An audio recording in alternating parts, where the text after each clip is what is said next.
Hampir 2 tahun. Kakak harus menyumbang tiap hari sini? Iya, karena kita jualan kan tiap hari.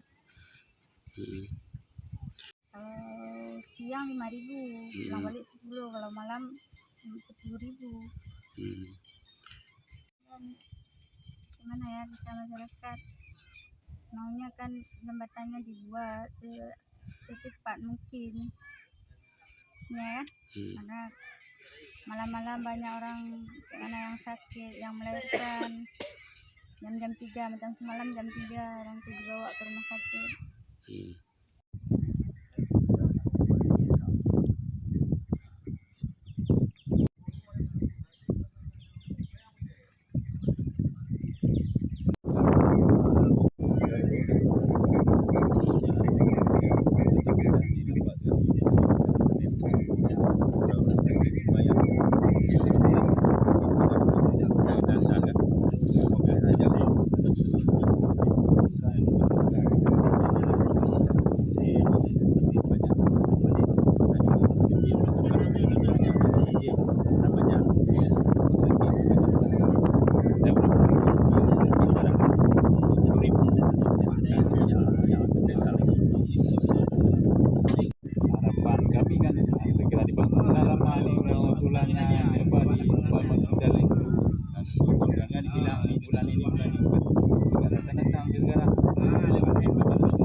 Pak.